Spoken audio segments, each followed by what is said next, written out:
أعوذ بالله من الشيطان الرجيم.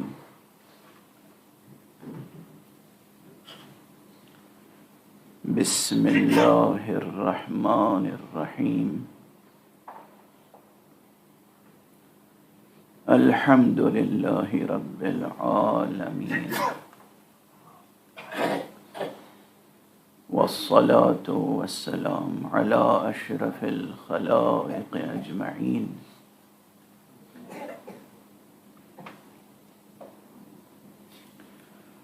سيدنا وسيد الأولين والآخرين، حبيبنا وحبيب إله العالمين،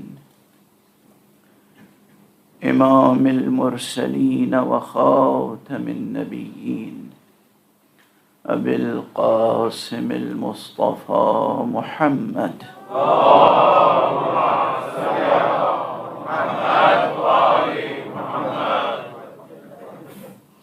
وعلى أهل بيته الطيبين الطاهرين الهداة المهديين.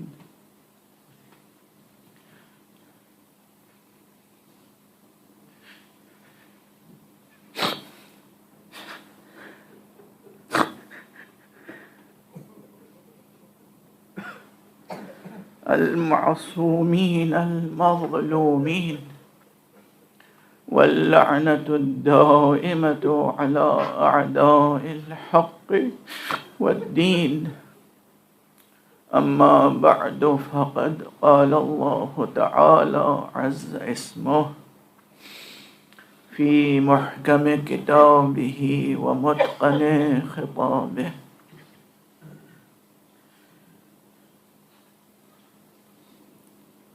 بسم الله الرحمن الرحيم. يا أيها الذين آمنوا اذكروا الله ذكرا كثيرا وسبحوه بكرة وأصيلا. هو الذي يصلي عليكم وملائكته ليخرجكم من الظلمات إلى النور، وكان بالمؤمنين رحيما. تحيتهم يوم يلقونه سلام. صدق الله العلي العظيم.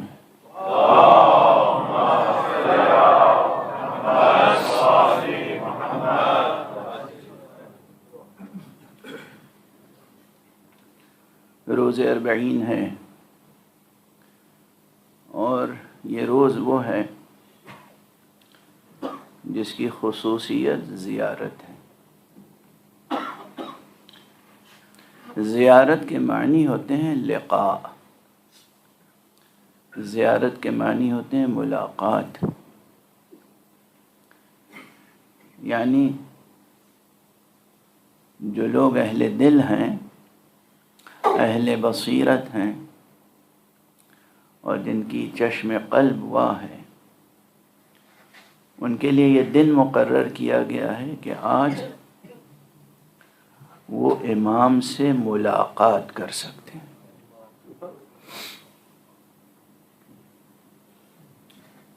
یہ ہے باطن زیارت اربعین۔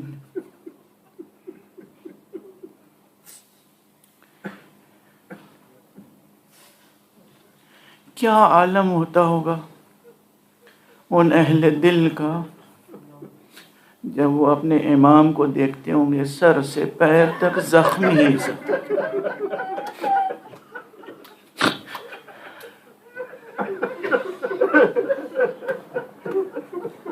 حسین علیہ السلام کے زخم ابھی مندمل نہیں ہوئے ہیں،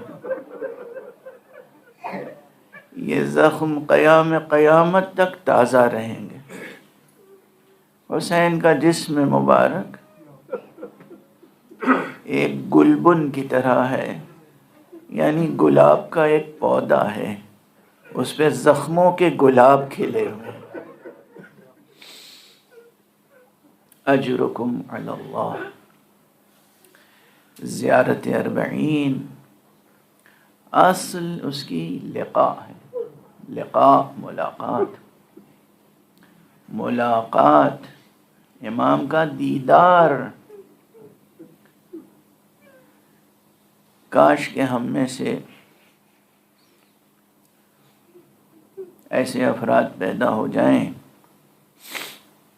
بلکہ ہمارا معاشرہ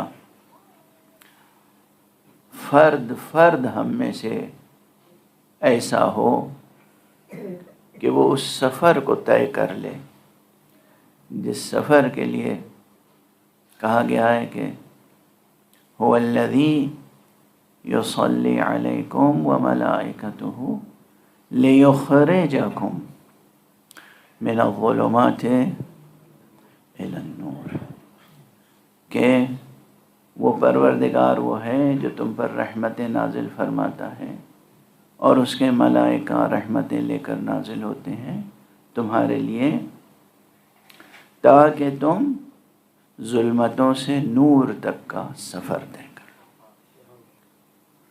یہ ظلمتوں سے نکلنا اور نور تک پہنچنا یہ کیا ہے؟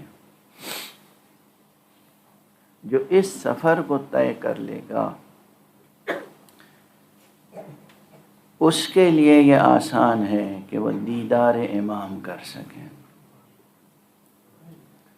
ہم میں سے بہت سے جوان پوچھتے رہتے ہیں اکثر کہ امام زمانہ کی زیارت کیسے ممکن ہے، میں کیسے سمجھاؤں؟ یہ سفر اگر طے کر لیں تو امام اول کی زیارت بھی ممکن ہے، امام آخر کی زیارت بھی ممکن ہے۔ امام امیر المؤمنین علی ابن ابی طالب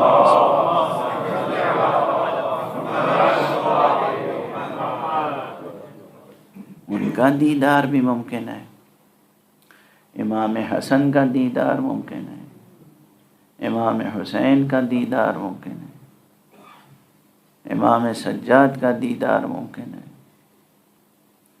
امام وقت کا دیدار بھی ممکن ہے، رسول اکرم صلی اللہ علیہ وآلہ وسلم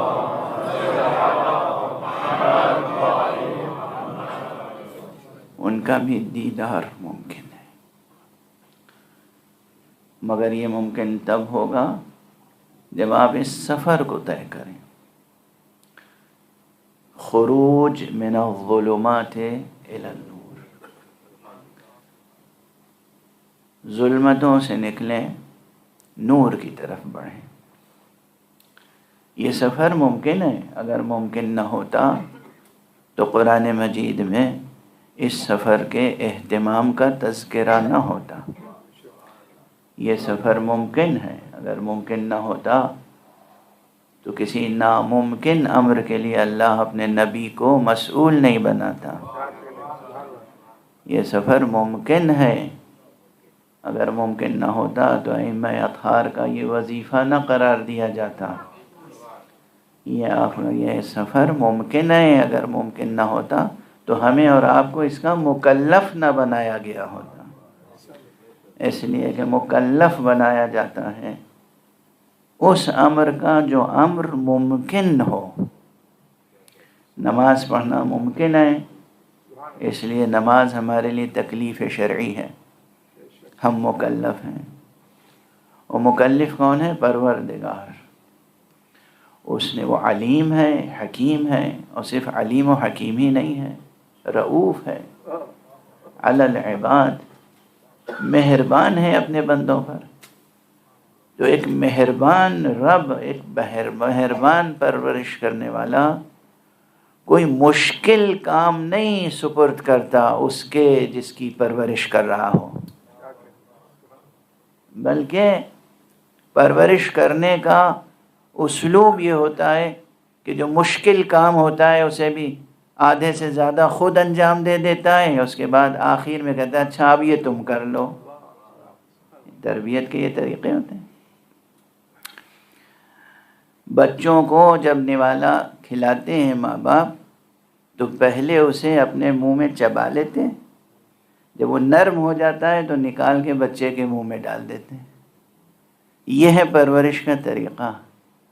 اسی طریقے سے رسول اللہ نے علی کی پرورش کی تھی، اسی طریقے سے رسول اللہ نے حسن و حسین کی پرورش کی تھی، اسی طریقے سے رسول اللہ نے زینب کی پرورش کی تھی۔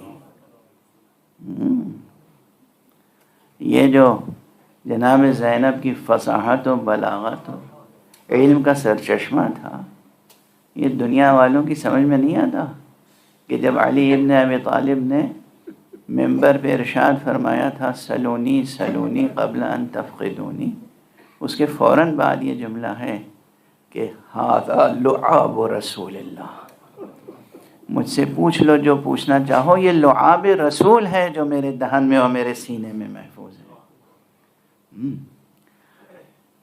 تو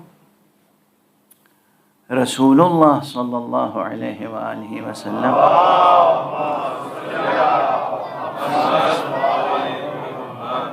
نے اسی طریقے سے تربیت فرمائی تھی۔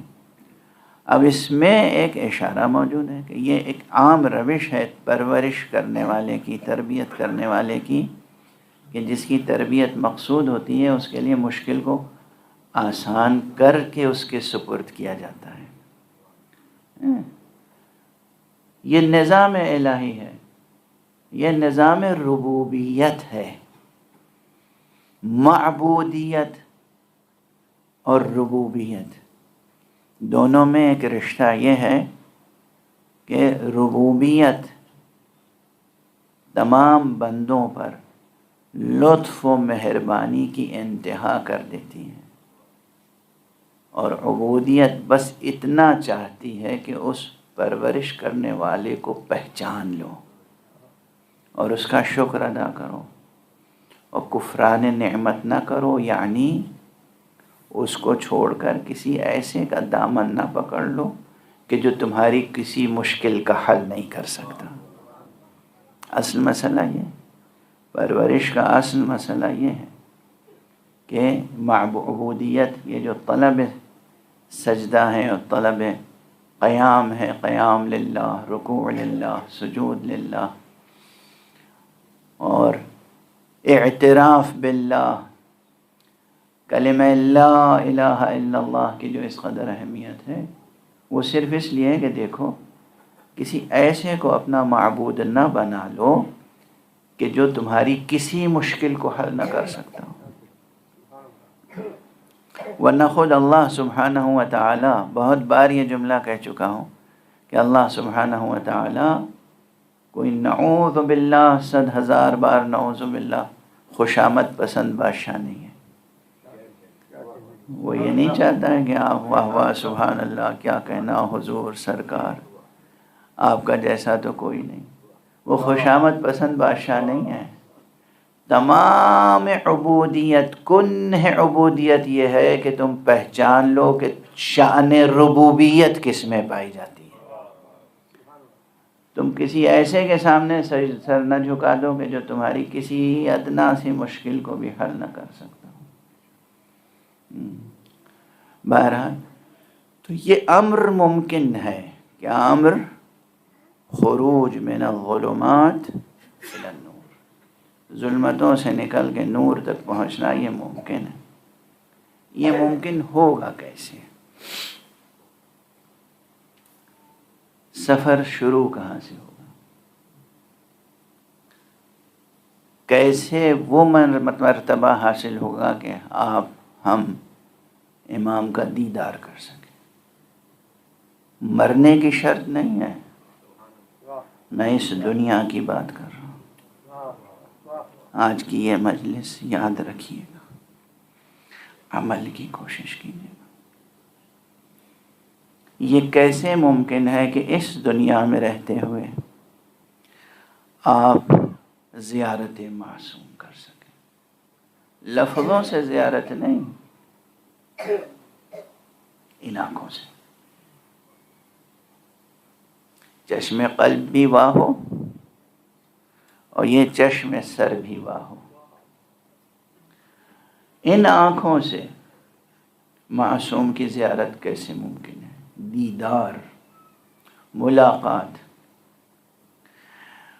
والنصاب یہی ہے، خروج من الظلمات الی النور، ظلمتوں سے نکل کے نور کی طرف. کیسے نکلے ظلمتوں سے؟ ظلمتوں میں کیا کیا ہے؟ پہلا قدم یہ ہے کہ آپ خود اپنے آپ کو اور اپنی ضرورتوں کو تھوڑی دیر کے لیے بھلا سکتے ہیں.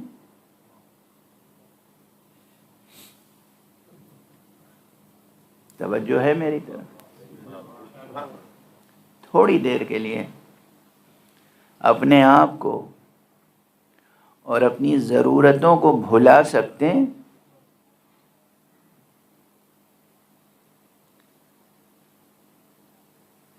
اپنی ذات کو اور اپنی ضرورتوں کو جو بھلا نہیں سکتا، وہ تو ایک آن کے لیے کسی دنیاوی سلطان کے سامنے بھی کھڑا ہونے کے لائق نہیں ہوتا.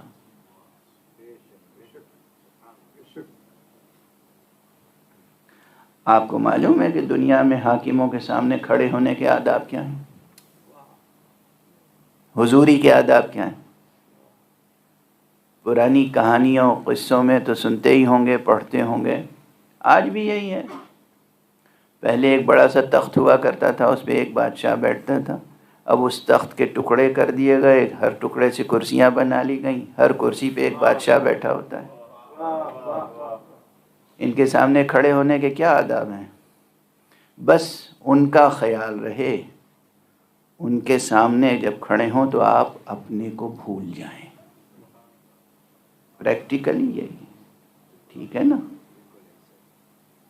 اگر دنیاوی آداب یہ ہیں تو سوچئے کہ اللہ سبحانہ و تعالیٰ کے سامنے کھڑے ہونے کے آداب کیا ہونے چاہیے. رسول اللہ صلی اللہ علیہ وآلہ وسلم کے سامنے کھڑے ہونے کے آداب کیا ہونے چاہیے. اگر آقا حسین سامنے ہوں اور آپ کو موقع ملے ایک سلام کہنے کا، السلام علیک یا ابا عبداللہ، اس وقت کیا آپ اپنے آپ کو اور اپنی ضرورتوں کو بھول کر سلام کرنے کا لمحہ اپنی گرفت میں لا سکتے ہیں؟ یا یہ فکر ہوگی کہ ہم زیارت تو کرنے اس حاجت کے لیے؟ عموماً کیا ہوتا ہے، یہ جو ہم سے صبح و شام امام کی بارگاہ میں حضوری کی تمنا کرتے رہتے ہیں، یہ زیارت عاشورہ بھی پڑھتے ہیں کس لیے؟ اپنی دنیاوی ضرورتوں کے لیے. یہ امام کی زیارت پڑھتے ہیں کس لیے؟ اپنی دنیاوی ضرورتوں کے لیے. امام کو ان کے مصائب کے واسطے دے کر اپنے لیے چھوٹی چھوٹی عشرتیں مانگتے ہیں. اس سے زیادہ شرمناک کوئی بات ہو سکتی ہے؟ اس سے زیادہ گری ہوئی کوئی بات ہو سکتی ہے؟ دیکھیے، میری پوری کوشش یہ ہے ممبر پر آنے کے بعد کہ میں بشریت کے مستقبل سے مایوس نہیں ہوں. میں ان میں سے نہیں ہوں جو ساری حرمتیں اور ساری عظمتیں صرف ماضی کے دامن میں دیکھتے ہیں. مستقبل روشن ہونا چاہیے. ماضی روشن ہے، تابناک ہے، مگر ماضی کا تذکرہ لازم اس لیے قرار دیا گیا تاکہ ہمارا مستقبل روشن ہو سکے. حسین کا تذکرہ اس لیے لازم قرار دیا گیا کہ مہدی کے انصار کی تربیت ہو سکے. حسین ہمارا ماضی ہے اور حال ہے، اور مہدی ہمارا مستقبل ہے. مہدی کون؟ مہدی وہی وارث حسین. مستقبل وہ ہے نا. تو مستقبل سے مایوس تو نہیں ہو سکتے، اور مستقبل کے لیے آمادگی کم تو نہیں ہونی چاہیے. کہیں میں نے کوئی مثال اگر دے دی تو لوگ سمجھ نہیں پا رہے ہیں. کیوں نہیں سمجھ پا رہے ہیں؟ اس لیے کہ آپ نے یہ سمجھ رکھا ہے کہ تمام حرمتیں، تمام عظمتیں صرف ماضی کے دامن میں ہے تو مستقبل کیسے تعمیر ہوگا؟ حال کیسے سنبھلے گا، سنورے گا؟ حال کو بھی سنوارنا ہے، مستقبل کو بھی سنوارنا ہے، اور روشن مستقبل اس وقت تک نہیں ہو سکتا جب تک کہ ظلمتوں سے خروج نہ ہو، نور تک سفر نہ اختیار کیا۔ یہ جو سلسلہ ہے، اس میں پہلی منزل اپنی جو ہم نے اپنی مزعومہ ضرورتیں، کہیں کسی نے مجھ سے یہ گلہ کیا کہ اللہ سے دعا کرتے کرتے تھک گئے ہیں، قبول نہیں ہوتی، تو ہم نے عرض کیا کہ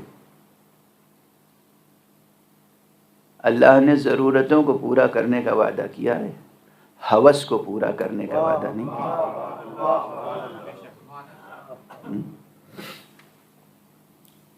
تو اگر وہ منزل آ جائے کہ آپ اپنی ضرورتوں کو نظر انداز کر سکیں، بے غرض، اخلاص کسے کہتے ہیں؟ خلوص یعنی کیا؟ اگر آپ سے کوئی ملنے کے لیے گھر پہ آیا اور ملنے کے بعد اس نے فوراً اپنی ضرورتیں بتا دیں تو آپ کیا سمجھیں گے اسے؟ مخلص دوست ہے۔ لیکن اگر وہ آیا اور اس نے کہا کہ ایک عرصہ ہو گیا تھا بھائی آپ کو دیکھا نہیں ہے، میں نے آج دل چاہا کہ آپ کو دیکھ لوں، اور آپ لاکھ اس سے پوچھیں بھائی کوئی اور کام میرے لائق ہو تو بتاؤ، اور وہ یہی کہتا رہے کہ نہیں بھائی کوئی کام تھوڑی ہے، میں کسی غرض سے تو تھوڑی آیا تھا، بس ایک عرصہ ہو گیا تھا آپ کو نہیں دیکھا تھا، آج دیکھنے کے لیے آ گیا۔ آپ بتائیے اس کی کتنی قدر و قیمت آپ کے دل میں ہوگی، اور پھر آپ کے دل میں یہ جذبہ ہوگا کہ اس کی اگر کوئی ضرورت ہے تو بغیر کہے پوری کر دی جائے۔ یہ آپ اپنی نفسیات، اگر ظاہر ہے یہ نفسیات ان لوگوں کے یہاں ہوتی ہے جو اہل شرف ہوتے ہیں، اہل کرم ہوتے ہیں، جو حسیب و نصیب ہوتے ہیں، خاندانی لوگ ہوتے ہیں، وزادار لوگ ہوتے ہیں، وہ سمجھتے ہیں نا یہ قدریں، یہ ویلیوز، یہ مورلز۔ تو اگر ہم آپس میں ملاقات کی ان قدروں سے واقف ہیں اور ہیں کہ ہم غرض مند و بے غرض میں تمیز کرتے ہیں، تو پھر سوچئے کہ اللہ سبحانہ و تعالیٰ کی بارگاہ میں، معصومین کی بارگاہ میں کھڑے ہونے کے لیے ایک السلام علیک یا ابا عبداللہ کہنے کے لیے کیا ہم وہ لمحہ اپنی زندگی میں پیدا کر سکتے ہیں حقیقتاً کہ خود اپنی ذات کو اور اپنی ضرورتوں کو بھلا دیں، بے غرض کہیں السلام علیک یا ابا عبداللہ، اور پھر اس مشق کو جاری رکھیں؟ یعنی عموماً دیکھیں نا، اب یہ یقیناً میری باتیں بہت سے حضرات کی سمجھ میں نہیں آتی، مگر میں عاجزی سے کہہ رہا ہوں، میں کیا کروں؟ ہمیشہ آپ یہ سنتے ہوں گے اپنی حاجتوں کے لیے زیارت عاشورہ پڑھو، اپنی زیارتوں کے لیے زیارت عاشورہ پڑھو، اپنی حاجتوں کے لیے زیارت عاشورہ پڑھو۔ میں کہہ رہا ہوں بلا حاجت زیارت عاشورہ پڑھو۔ بدل گیا نا بیان؟ اپنے آپ کو بھلا کے زیارت عاشورہ پڑھو۔ یہ ہے نقطہ آغاز۔ جب یہ نقطہ آغاز ہوگا تو پھر پروردگار کی طرف سے پوری کائنات مدد کرے گی اور توفیق الہی حاصل ہوگی کہ آپ کی شخصیت اتنی بلند ہو جائے، چشم قلب وا ہو جائے، نگاہ سر، چشم سر ایسی دھل کے اشکوں سے پاک ہو جائے کہ آپ دیدار نور حسین ابن علی کر سکیں۔ یہ ممکن ہے، یہ ناممکن نہیں ہے۔ یہ بار بار جو قرآن مجید میں کہا گیا کہ لِيُخْرِجَكُم مِّنَ الظُّلُمَاتِ إِلَى النُّورِ، يُخْرِجُكُم مِّنَ الظُّلُمَاتِ إِلَى النُّورِ، یہ ایک حقیقت ہے۔ تو بس اگر آج کی اتنی گفتگو یاد رہ گئی تو میں سمجھتا ہوں کہ ایک بات میں نے آپ حضرات تک منتقل کی کہ آج زیارت اربعین روز زیارت ہے۔ آج کسی کی شہادت نہیں، آج کسی کی ولادت نہیں، آج ہم کیوں جمع ہوتے ہیں؟ زیارت اربعین، یعنی 20 سفر روز لقاء سرور شہداء، روز ملاقات سید الشہداء ہے۔ اس ملاقات کی کوشش کیجیے۔ جب آج زیارت پڑھیے تو پھر اس جذبے سے پڑھیے گا کہ پروردگار ہمارے نفس میں وہ بلندی پیدا کر دے، ہمارے ذہن میں وہ بلندی پیدا کر دے، ہماری روح میں وہ بلندی پیدا کر دے کہ ہم اپنی حاجتوں کو بھول کر، دیکھیے نا، خود اپنی ذات کو اور اپنی ضروریات کو، یہ جملہ بار بار دوہرا ہوں، اپنی ذات کو اور اپنی ضروریات کو بھول کر فدائے کلمہ سلام ہو جائیں۔ جب آپ اس رتبے پہ پہنچیں گے تو پھر ادھر سے آواز آئے گی، سلام قولا من رب الرحیم۔ آپ ایک سلام تو کہیں، آپ ایک سلام کہیں اپنی ذات کو بھول کر، پھر آپ سنیں گے کہ ادھر سے آواز آتی ہے، سلام قولا من رب الرحیم۔ سلامتی ہے، وعدہ سلامتی ہے، وعدہ بقا ہے۔ اللہ کی طرف سے وعدہ سلامتی کے معنی کیا ہے؟ وعدہ بقا۔ اللہ کی طرف سے سلامتی کے معنی ہے وعدہ بقا، یعنی تم فنا نہیں ہوگے، دامن رحمت الہی میں ہمیشہ ہمیشہ باقی رہو گے۔ یہ حقائق ہیں، یہ شاعرانہ مضامین نہیں ہیں، یہ تخیل نہیں ہے، یہ امیجنیشن نہیں ہے، یہ تقریر نہیں ہے، یہ حقائق ہیں، یہ سچائیاں ہیں۔ جو آقا حسین کے ہو گئے وہ ہمیشہ کے لیے باقی ہو گئے۔ بس کاش کہ ہم اور آپ بھی آقا حسین کے ہو جائیں، اور جب ہم آقا حسین کے ہو جائیں گے تو ہم بہت بآسانی آقا امام مہدی کی نظر انتخاب میں آ جائیں گے۔ وہ ہیں، راستے میں ہیں، تشریف لا رہے ہیں، قریب ہے ظہور، اور اگر ان کی فوج میں شامل ہونا ہے تو سچا حسینی بننا ہوگا۔ سچا حسینی بننا ہے تو اپنی ذات کو فراموش کرنا ہوگا، اپنی ضروریات کو فراموش کرنا ہوگا۔ کائنات، یہ پوری کائنات ایک گہوارے تربیت کی طرح ہماری اور آپ کی تربیت کر رہی ہے بحکم رب۔ ہمیں اپنے، مجھے اس وقت بے اختیار ایک سلام کے چند شعر یاد آ رہے ہیں، اور وہ بھی مرحوم و مغفور شاعر اہل بیت سید آل رضا کے۔ سید آل رضا بہت اچھے شاعر تھے، استاد شاعر تھے، زبان اور فن میں اپنے وقت میں استاد شاعر تھے، کامل الفن۔ اور ان کا سب سے بڑا حسن یہ تھا کہ انہوں نے اپنا کمال فن نظر حسین ابن علی کر دیا، یہ تھا کمال۔ تو انہوں نے بہت سلیس اور فصیح زبان میں عموماً نہایت بلیغ نکتے کہہ جاتے ہیں۔ انہوں نے کہا ہے کہ کربلا والے نہیں، کرب و بلا آج بھی ہے۔ کربلا والے نہیں، کرب و بلا آج بھی ہے، مرنا آتا ہو تو جینے کا مزہ آج بھی ہے۔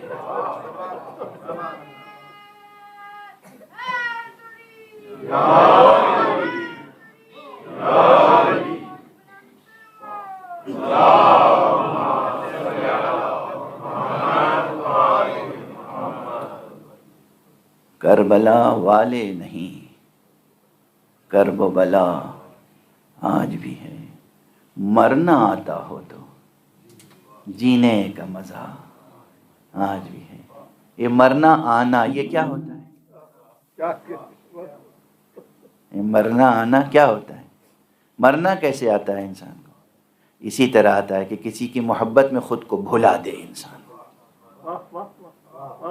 دوسرے کی ضرورت کے آگے اپنی ضرورت کو بھلا دے، اسی کو کہتے ہیں مرنا آنا۔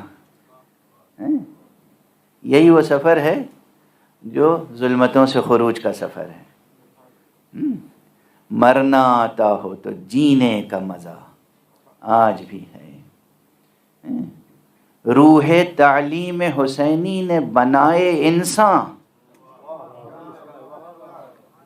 روح تعلیم حسینی نے بنائے انسان، جو ملا حر کو وہی حسن عطا آج بھی ہے۔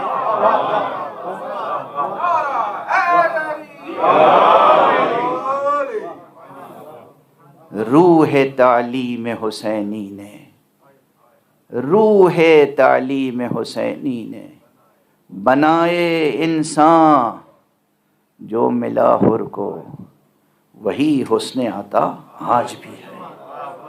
زیارت اربعین کیجئے، آقا کو کہ السلام علیکہ یا ابا عبداللہ، دیکھیے حر کی طرح سرفراز کرتے ہیں یا نہیں کرتے۔ دونوں باتیں عرض کر رہا ہوں، جوانوں، عزیزوں، عاشقوں، عزاداروں، اپنی ضرورتوں کو بھلا دو، اپنے گناہوں کو بھی بھلا دو۔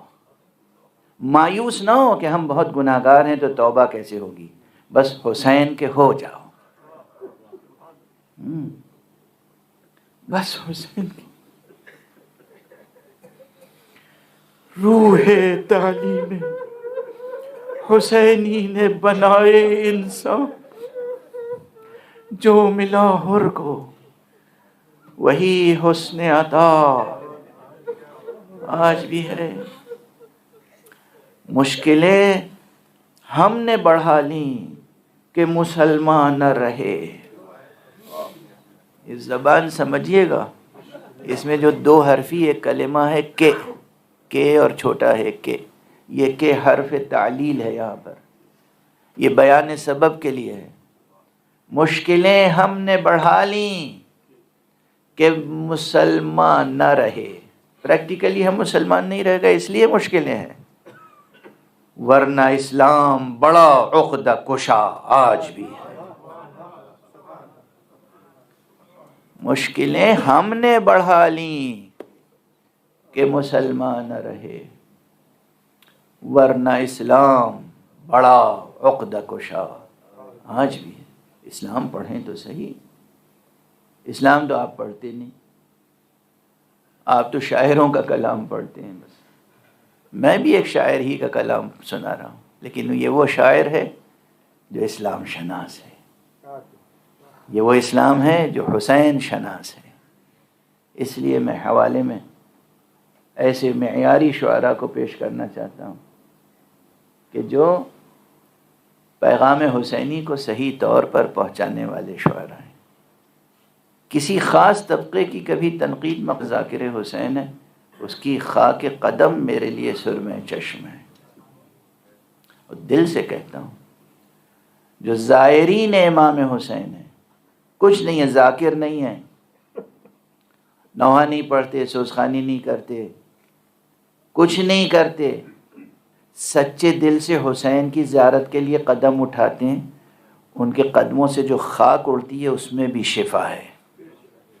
یہ میرا یقین ہے، یہ میرا عقیدہ ہے۔ تو یہ بات اپنی جگہ، لیکن یہ کوشش ضرور ہوتی ہے کہ یہ جو قدم اٹھا رہا ہے زیارت امام حسین کے لیے، اس کے کان میں یہ بات تو ڈال دوں کہ دیکھو، قدم اٹھانا اپنی غرض کے لیے نہیں، حسین کی عظمت کے لیے۔ تھوڑی دیر کے لیے بھول جاؤ اپنے آپ کو، بھلا دو اپنے آپ کو، بس حسین پر فدا ہونے کا جذبہ رکھو۔ کاش ہمارے جوانوں میں یہ جذبہ پیدا ہو جائے۔ جب یہ جذبہ پیدا ہو جائے گا اور اس جذبے سے آپ سلام پڑھیں گے نا، خدا کی قسم جب زیارت پڑھ رہے ہوں گے تو سامنے حسین نظر آ رہے، آپ اپنی آنکھوں سے یہ منظر دیکھیں گے کہ ایک شام سے ایک قافلہ آ رہا ہے، قبر حسین پر حسین علیہ السلام کا ایک قدردان ہے جو پکار رہا ہے، یا حسین یا ابا عبداللہ یا ابن رسول اللہ، انا جابر یا حسین، انا ابن عبداللہ یا حسین یا ابا عبداللہ۔ اے حسین میں جابر ہوں، تمہارے نانا کا صحابی ہوں، میں بار بار آواز دے رہا ہوں، میرے حسین مجھے جواب کیوں نہیں دیتے؟ پھر خود ہی جابر جواب دیتے ہیں، ہاں میں سمجھتا ہوں کس طریقے سے تم جواب دے سکتے ہو، اس لیے کہ تمہارا جسم یہاں ہے لیکن سر نو کے نیزہ پر۔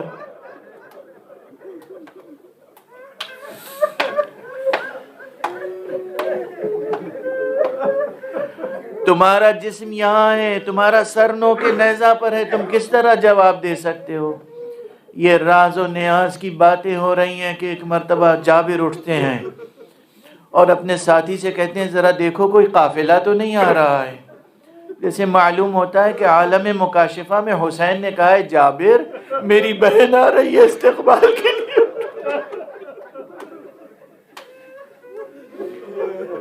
جابر عطیہ سے کہتے ہیں دیکھو کوئی لشکر تو نہیں آ رہا ہے، کوئی قافلہ تو نہیں آ رہا ہے۔ عطیہ آگے بڑھتے ہیں اور واپس آتے ہیں، ہاں ایک قافلہ آ رہا ہے، کوئی لشکر نہیں ہے، کوئی فوج نہیں ہے، ایک قافلہ ہے، سیاہ محملیں ہیں، اسی قبر مطہر کی طرف رخ ہے۔ کہا عطیہ جاؤ یہ کوئی اور نہیں ہے، علی ابن الحسین زین العابدین ہے، یہ سیدہ زینب کبریٰ استقبال کرو۔ آگے بڑھیں، جب آپ اخلاص پیدا کر لیں گے، جب آپ ظلمتوں سے نور تک کا سفر طے کر لیں گے، آپ اپنی آنکھوں سے یہ منظر دیکھیں گے، آپ آوازیں سنیں گے، زینب کہہ رہی ہے بھیا حسین۔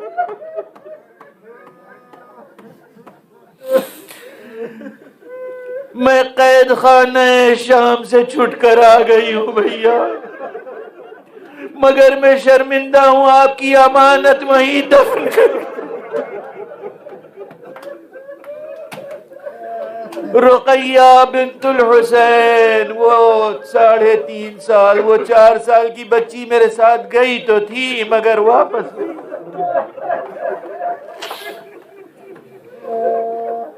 اجرکم علی اللہ، اللہ آپ کی آنکھوں کو کبھی غم حسین میں خشک نہ رکھے،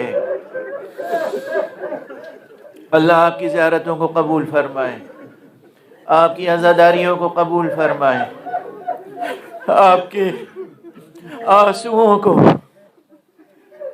در شاہوار بہشت کا درجہ عطا فرمائے۔ ہاں روز 40 ہے، قافلہ آیا ہے چھوٹ کے شام سے، حسین کی زیارت کر رہا ہے۔ بس اب ایک واقعے کی طرف اشارہ کر دوں اور گفتگو تمام، تاکہ آپ ماتم بھی کر سکیں، نوحہ بھی پڑھ سکیں۔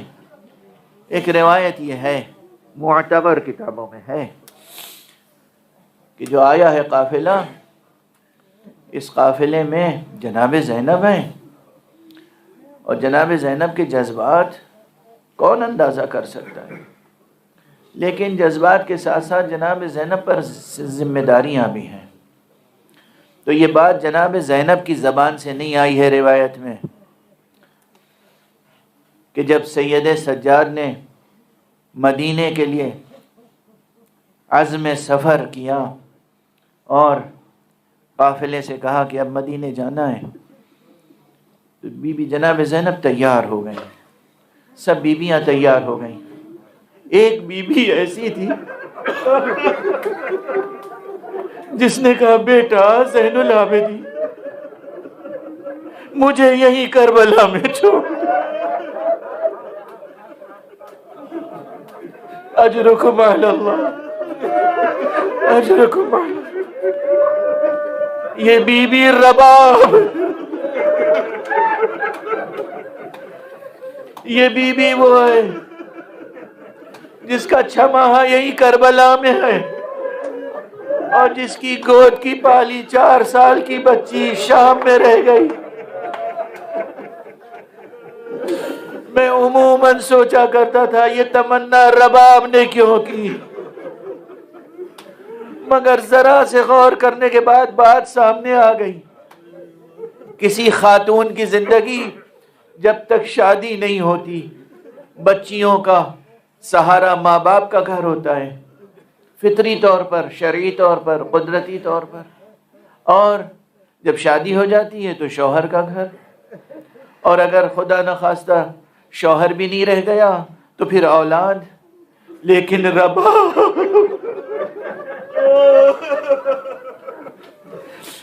بی بی رباب کے سید و سردار آقا حسین کربلا میں ہے. اس کے بعد شام تک اگر بی بی گئی تو یقیناً اپنی بچی کی خاطر سے گئی. ظلم تھا، جبر تھا، اسیر ہو کے گئی، مگر ساتھ میں بچی بھی تو اسیر تھی. اور جب بچی قید خانہ شام میں رہ گئی تو شام سے کربلا تک بس شاید اس فیصلے نے بی بی رباب کا ساتھ دیا ہو کہ پھر بھی وہ بچی جو شام کے زندان میں رہ گئی وہ 4 برس کی تھی. وہ بچہ جو کربلا میں مدفون ہے وہ 6 مہینے کا بچہ.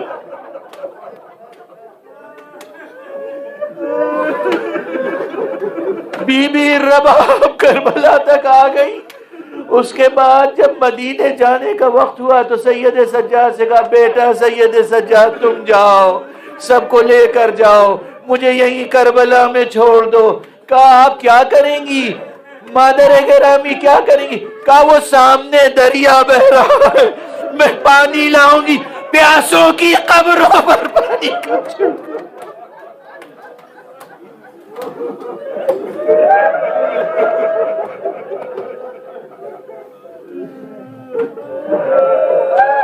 انا للہ و انا الیہ راجعون. رضا بقضائہ و تسلیما لامرہ. ماتم حسین.